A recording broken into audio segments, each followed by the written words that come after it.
Welcome to Lehigh Valley Sports Scene, powered by Crank Body Fuel. Very pleasant good evening once again on this Tuesday night. This is Lehigh Valley Sports Scene alongside Al DiCarlo. I'm Mike Zambelli. We start with college basketball this evening. Muhlenberg, Moravian. Nice women-men doubleheader. Four very good basketball teams. Yeah, and on the girls' side, or the women's side, I should say, you look at the sales ranked 15th in the nation. They lost to Moravian. The new rankings come out either later tonight or tomorrow. I think we're going to see all three teams ranked in the top 25. Pretty well. Whenever Moravian and Muhlenberg meet on the hardwood, there's always extra incentive between the local rivals. Last night, no different. The Lady Mules checking into the game undefeated at 6-0, while the Lady Greyhounds 6-1 with just one blemish on their record, an 80-58 loss to top-ranked Rochester. Let's head out to the hardwood in this one, and we begin with the Muhlenberg Mules as they come out pretty effective in the early part. Both teams checking in the top 25 early on as Jessica Ferran popping for the deuce. She was just getting going on the night. Lauren Boyle on the other end. For the Lady Mules, great positioning down low. She would finish with 6 points. Then Alexandra Chili with a long-range three. Just the start of an extremely effective evening. Erin McSherry down low for the deuce. She goes for 21 points on 8 of 10 shooting. Lots of points scored in this game. Back to Chili, who stays hot from behind the arc, another three. Moravian counters with former Parkland standout Amy Hefner. She drains a three. She would go for 10 points on the night. Ferran goes baseline. She would hit 2 of her 18 points right there. Then Harrison makes a move to the basket. A solid night in the first half for her. 36-35 your score, Moravian.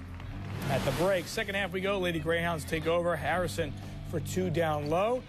And watch Amanda Brown as she hits the trifecta from long range. She goes for 13 points.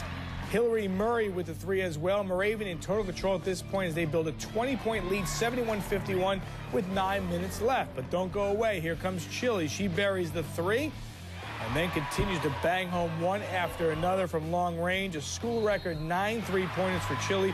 She goes for a game-high 33 points, 6 threes in a row at one stretch, but it's not enough. Harrison leads the way with a career-high 22 points for Moravian. They go on and post a 98-87 victory over the Lady Mules. Well, we came out hard. We came out strong. Muhlenberg is a big rival of ours. We play them every year, just once a year. So that one game, we got to make it important, and that's what we did tonight. We really came out strong and hard, as I said before, and we played tough. And Chile was hitting those threes at the end, but that didn't stop us from winning the game. I thought, both teams play hard. I thought the way we came out in the second half was just tremendous. We really, we spread the court. We had a bunch of different people scoring, and I was just really pleased with our effort. Muhlenberg made a nice run. They came at us, but I think we had a big enough lead, and we hit some big shots, some big foul shots, so I'm very happy at this point. I thought it was a very good game, 2 tough teams.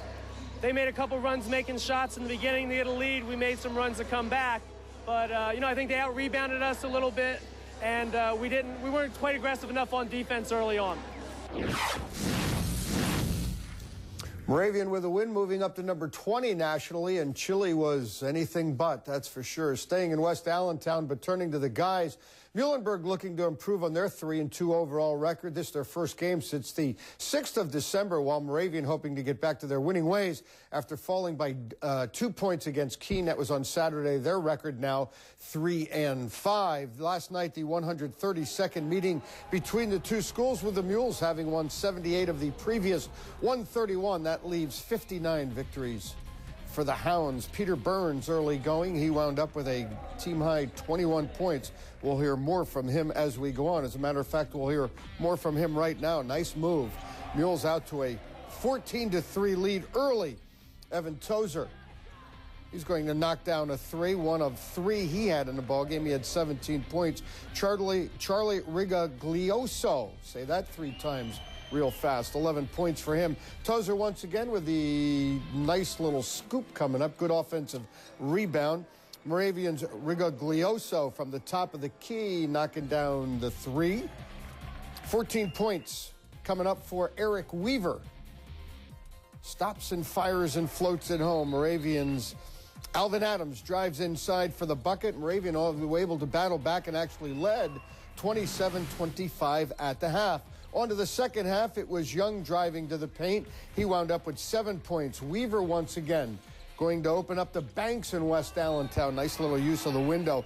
Tozer will hit from the corner for a 3. There were 6 ties and 6 lead changes in this second half. Sergio Camacho, remember this guy out of Liberty High School, reigning Lehigh Valley Conference MVP. He's a freshman, had 5 points. Shane Painter for the stroke for the 3. He wound up with 8. We were tied at one point at 50 with 8:50 to go, but that's when Barnes and company would take over. The jumper, and then the big guy is going to go hard to the window and knock in 2 more. Ryan Foster coming up will get a bucket in transition as Muhlenberg will go on to win this one by a final of 69-54. Mules now 4-2. Hounds fall to 3-6 overall. Well, I thought it was a real hard-fought game between 2 rivals, and both teams played with great intensity, and it went right down to about the last 4 or 5 minutes before we pulled away, and I didn't expect anything other than that when we play Moravian. I thought we need to come out with a lot of momentum. This is a big game for us, coming out against our rival. We started out strong. We came out, and I think we were dominating early, and then we got in some foul trouble for some of our players, and it showed. They took the lead at halftime coming in. It was the first time I think we've been down at the half in our game, and we need to come out with some momentum, and we did. But we talked about that at halftime. There are swings of momentum in every basketball game. We've had to regain the momentum, and we didn't really regain the momentum early in the second half, but down the stretch we did, and so I was proud of our guys.